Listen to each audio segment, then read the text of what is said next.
Welcome back to Caregiver Connection. We are pleased today to follow up our last podcast with some experts in the Gwinnett County area.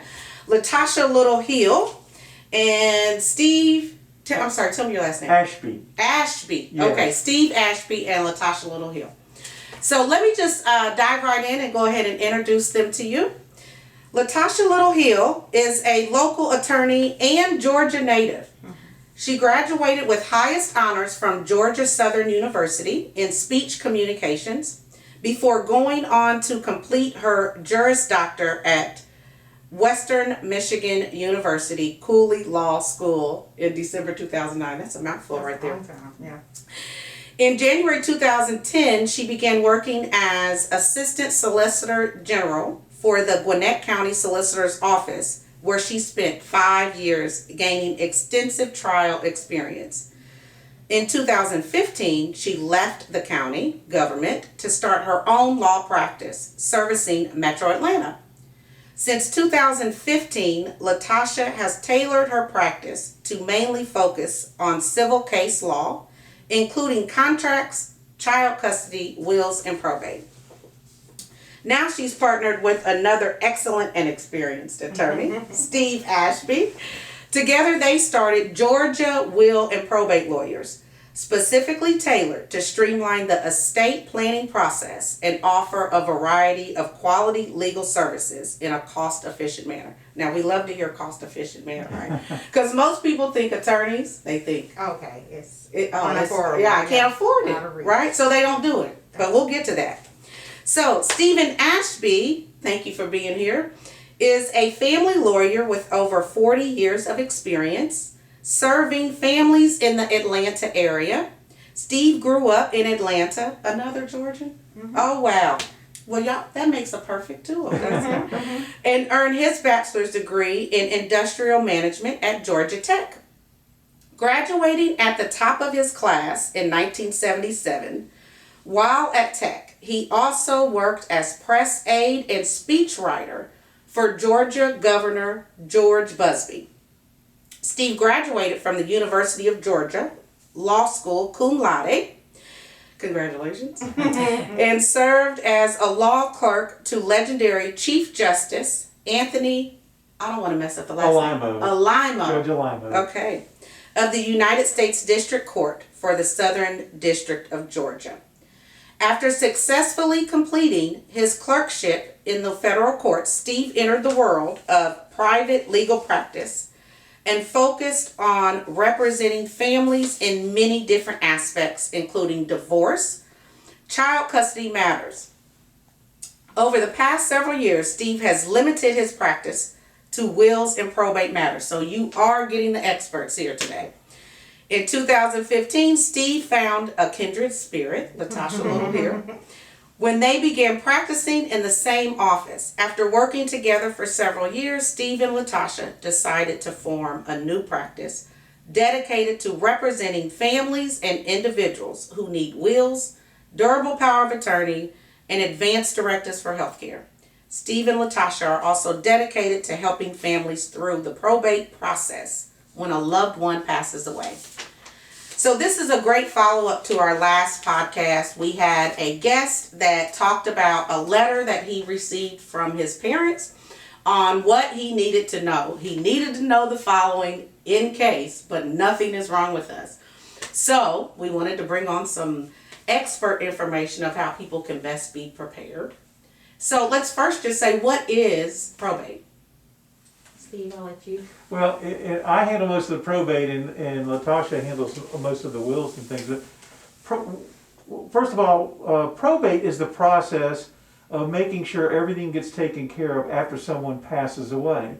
If they have a will, they probate that will.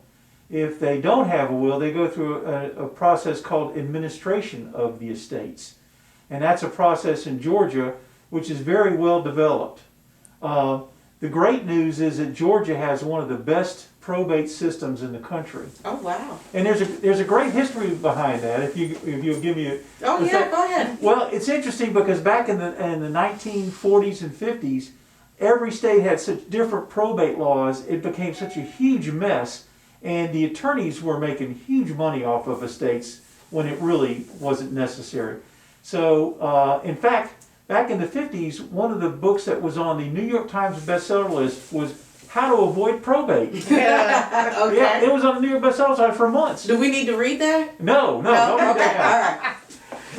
And what happened was lawyers, they're a little dense, but they finally figured this out. We need to do something or people are going to flee the system as quickly as possible.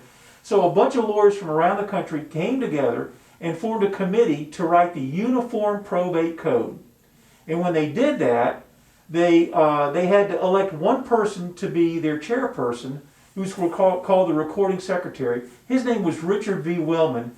He was a professor at University of Georgia Law School, who was my professor. Oh. So he taught us the probate code, the Uniform Probate Code, which Georgia has adapted, unlike Florida, New York, and California, where it is a huge mess for probate. It's just very expensive, very lengthy. In Georgia, it's very streamlined. So you go through the process in Georgia and with a lot of efficiency and not a tremendous amount of cost, you can get things taken care of.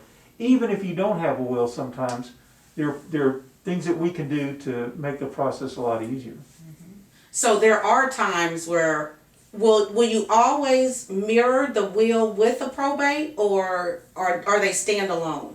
No, they go hand in hand. Okay. If a will is made, then you have to have that will probated in order to become the actual executor or named the executor by the court. When you create a will, you have, say it was your will, you would name the person who you wanted to handle your estate after you leave. That person is the executor. But in order for him to be officially deemed the executor, it has to go through the probate process of the court. So the court issues, once that will is submitted for probate, the court issues what's called letters of testamentary. Letters of testamentary. Did I say that right? That's Okay. correct. And that officially declares your executor names the executor, and puts the world on notice that this is the person who is in charge of handling your estate. Well, I'm actually missing something out of my own will then. Why? Because I don't have that. I named an executor, but I didn't.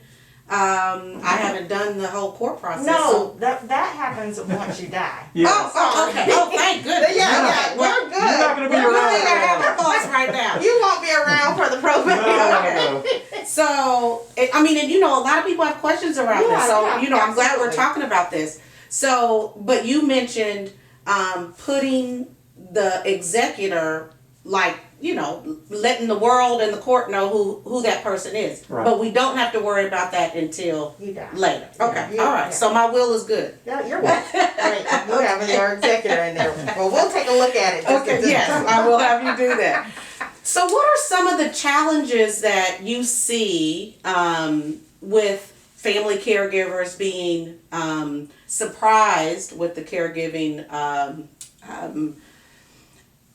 duties? A lot of times it's not expected. It's okay, now a spouse has passed away, now mom or dad has to move in with me. So what do you see in your experience of some of the challenges? And then we want to talk about how they can be better prepared. That's a great question. Every case is different. We have all different kinds of folks coming in.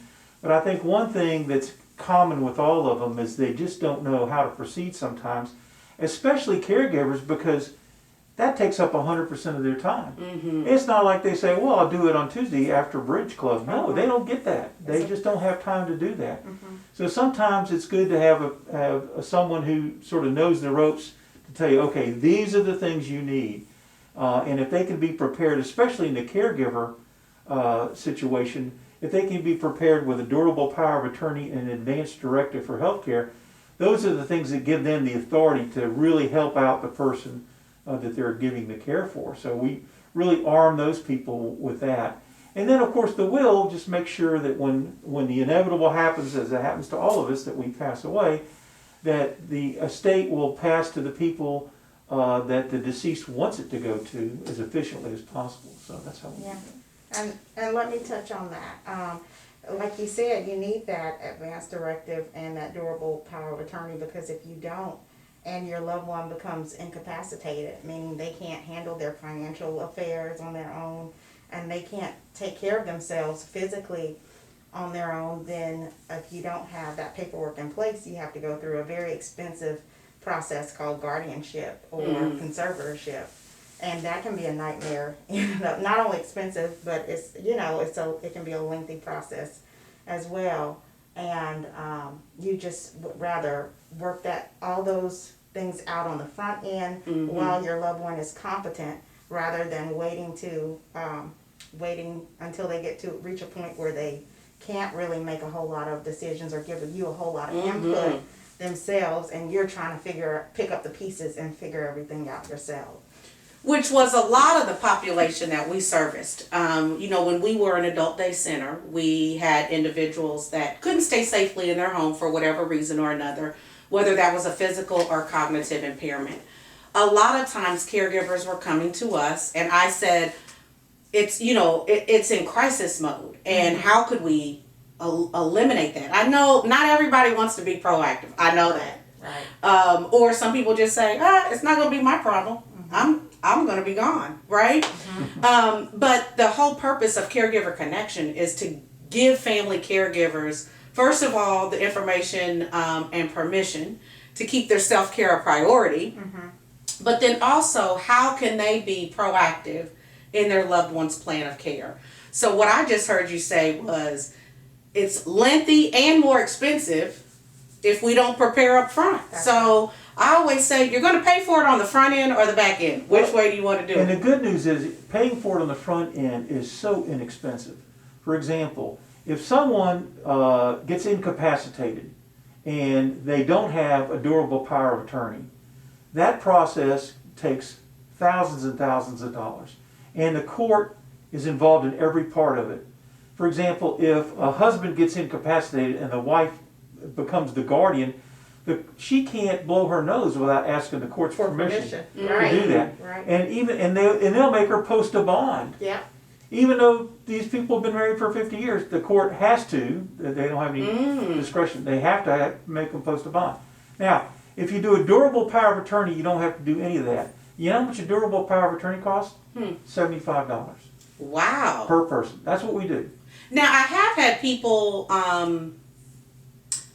That's different from the advanced directive, right? Yeah. Well, and when I say 75, that includes the advanced directive for healthcare. Okay. There's That's what I was going to ask sort of about two the things. advanced. Yeah, Okay. Latawsha can tell you the difference between those two. Well, I was just gonna say that's our cost. So we, like we said before, we try to streamline the process as much as possible and make it as cost efficient as possible if you're being proactive enough to come in and do an estate plan with us. So I think, Steve, you were saying the difference between the advanced medical directive and the durable power of attorney. Yeah. So the advanced medical directive is a document that pretty much dictates how you want to be treated medically when you go into the hospital if you are not able to make decisions on your own. And so, if you go in unconscious and, you can't speak for yourself, you want to nominate an agent to advocate on your behalf to act the way you would act if you were able to talk on your own. And so that's what that advanced medical directive does. It also includes a provision as to, how you want your remains once you die, whether you want to be buried or cremated, things of that nature, whether you want to be resuscitated or not. But it just encompasses your treatment plan should you go into the hospital and need emergency medical care or otherwise, and you cannot make decisions on your own, or you do not want to make decisions on your own. So that's the. There better be a trusted person there. Right, you always want a trusted person. Yes. Oh my gosh. And then for The power of attorney. For the power of attorney document that mainly handles your financial affairs. Okay. And so any financial decisions that you're able to make on your own, that durable power of attorney is able to do that. And I believe that we call it a durable power of attorney now because once upon a time it was just a power of attorney, but it didn't survive incapacity. So the moment that you became incompetent or basically unable to make decisions on your own, then the document was no longer deemed good. But now we do what's called a durable power of attorney to survive any mental incompetencies. You know, it's important to point out too that both of these documents, the durable power of attorney and the advanced directive for healthcare, are available on the internet. You can just take them off the internet, fill them in, and you have one of those documents. The problem with that, though, is there are lots of decisions you have to make in those documents about what you initial and what you don't, what is important, what is not. Also, you can make changes to those documents to make it fit exactly what you need to do. That's something Latawsha and I have been working for over 5 years.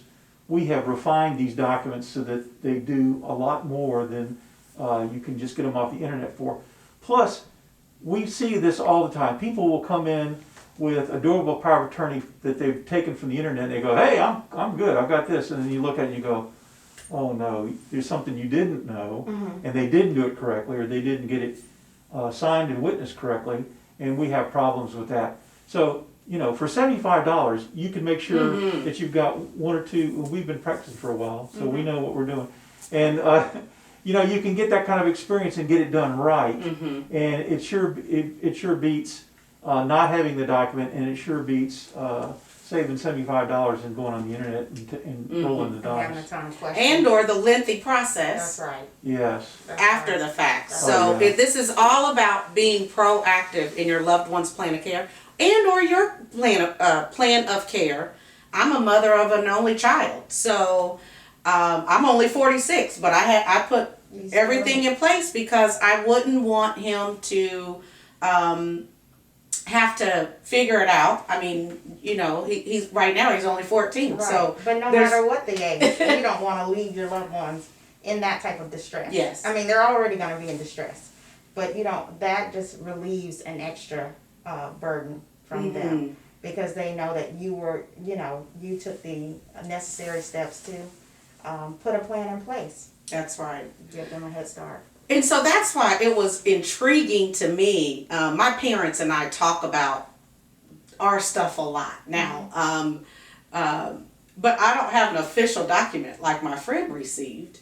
And, you know, so when I saw that, I was like, wow, how many people would be better set up if they had that kind of information at their fingertips? That's right. Now, prior to us starting this, Steve, you mentioned a letter to your executive. Letter to my executive. Okay, Right. and so can you explain a little bit about what that is? Sure. Well, I'll tell you exactly when I thought about it. I was on vacation in Flagstaff, Arizona, and I was sitting at the swimming pool with my laptop, and I thought, you know, wouldn't it be great if we did an example of a letter that people could give to their kids to tell them what they want. And so I did the letter, and I put a bunch of jokes in it. So to this day, the same old tired jokes, dad jokes are in there. And but basically it does a couple of things. You know, one thing it does, it says, this is what I want, the kind of arrangements I want, you know, whether I want to be buried, whether I want to be cremated, where I want all this to happen. Even you can put in there what you want to do for your service and that kind of thing. And then secondly, you basically say, these are the list of my assets. And you be as complete as you can. You put in all your account numbers. You put, you know, where the grand piano is, where the gold's buried in the backyard, all that stuff, all your assets. Then you put in all your debts. And there's a good way to do this too. You basically put it on your computer and just type it up.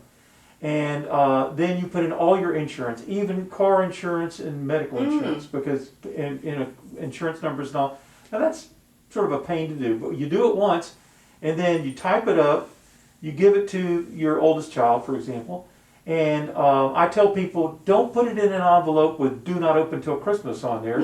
You sit down with them at the kitchen table, and we have the kitchen table discussion, because it's important that they know it. And a lot of times kids are going to say, Dad, I don't want to know this. Mom, no, I don't want to talk about it. No, you sit them down and make them do it. And secondly, when they do go through it, they're going to ask you questions you didn't even think of. Yes, I'm So sure. you give it to them, and it's all on the computer. And then you forget about it until Christmas, your next Christmas. Because we say between Christmas and New Year's, you look at the letter again to make sure it's still good. And the reason is because A, you'll always remember between Christmas and New Year, and B, that's generally a downtime. Right? Okay, so an annual check. Annual check, just pull it up, everything is good, let it ride. If you need to make a change, for example, one account number, you just make the changes, print it out again, shoot it over to your kid, and you're good. Now, you mentioned don't put it in an envelope. Where, though, would you suggest that people would keep a letter like that? I mean, because anything can happen to your residence, or get lost or something like that. Where is a safe place to keep not just that letter, all of your documents? I know all my stuff is in a box. The safest now is electronics.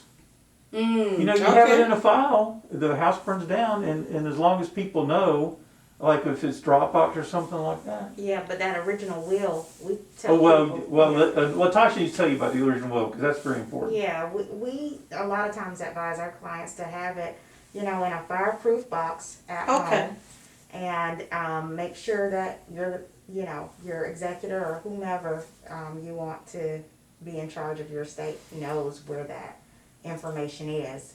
But a lot of people used to put it in the safe deposit box, and sometimes you have problems with that because that person might not have a key to your safe deposit box, and they have to go through hurdles to get that safe deposit box. So we suggest to our clients a lot of times that keep it protected, because you don't want those documents damaged in any way. But you also want full access to those documents, and you want your person to have full access to those documents at all times.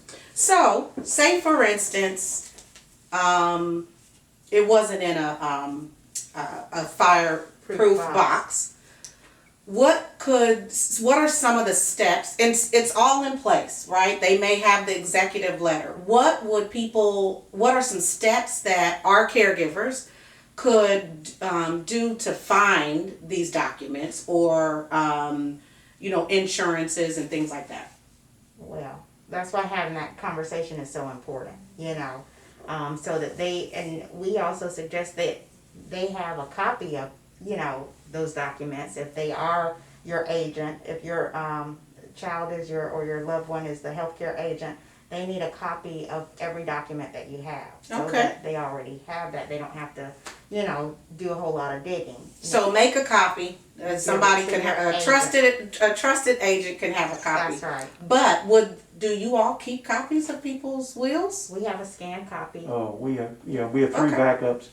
And every time we do a will or a durable power of attorney or advance directive for somebody, we scan it and we keep it in our 3 separate files, but also we email it to the client. And we tell them, hey, when you get home,